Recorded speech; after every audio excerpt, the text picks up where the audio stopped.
Headlines प्रायोजक राजयोग paints, आनंद तुमचा, रंग आमचा।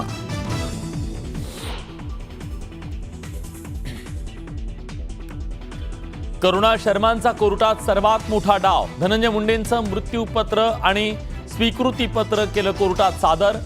करुणा शर्मा यात पहिल्या पत्नी असल्याचा कागदपत्रांमध्ये उल्लेख।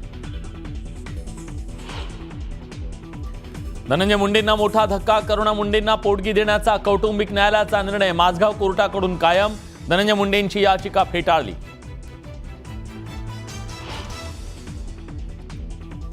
पुन्हा अशा घटना घडू नये यासाठी एसओपी तयार करणार।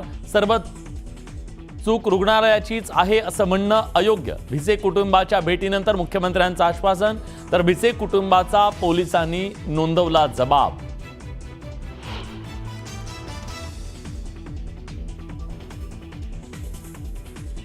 माच करणारं रुग्णालय सरकारनं ताब्यात घ्यावं। रुग्णाची प्रकृती नाजूक असताना सुद्धा दाखल करून का घेतलं नाही?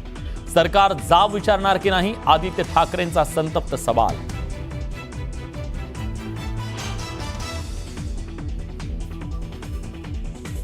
सोलापूरच्या बाबू जगजीवनराम झोपडपट्टीतील 2 शाळकरी मुलींचा मृत्यू। दूषित पाण्यामुळे मृत्यू झाल्याचा स्थानिकांचा आरोप, तर मृत्यू डेंग्यूची लक्षणं असल्यानं झाल्याचा पालिकेचा दावा। मराठी भाषेबाबतचं आंदोलन थांबवण्याची राज ठाकरेंची मनसैनिकांना सूचना। सामंत यांनी भेट घेतल्यानंतर कायदा हाती घेण्याची इच्छा नाही म्हणत राज ठाकरेंनी मानले मनसैनिकांचे आभार।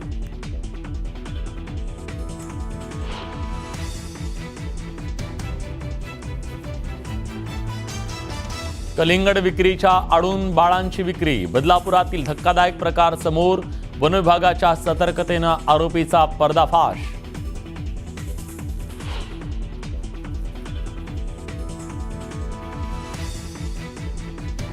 पोलीस अधिकारी अश्विनी बिद्रे हत्ये प्रकरणात मुख्य आरोपी अभय कुरुंदकर दोषी। 11 तारखेला पनवेल सत्र न्यायालय सुनावणार शिक्षा।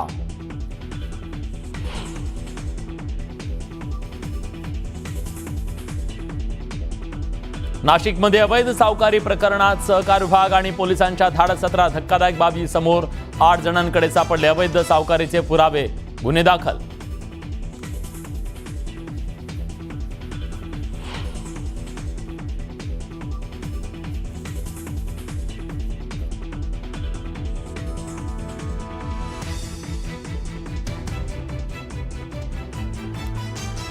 भारतीय बौद्ध महासभा आरपीआय बौद्ध पंचायत समितीचं मुंबईत आंदोलन। बोधगयातील ब्राह्मणांचं वर्चस्व काढून बौद्ध समाजाकडे देण्याची मागणी।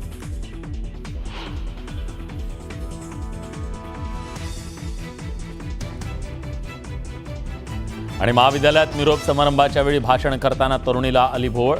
रुग्णालयात दाखल करताच मुलीचा मृत्यू। धाराशिवच्या परंडा तालुक्यातली घटना कॅमेऱ्यात कैद।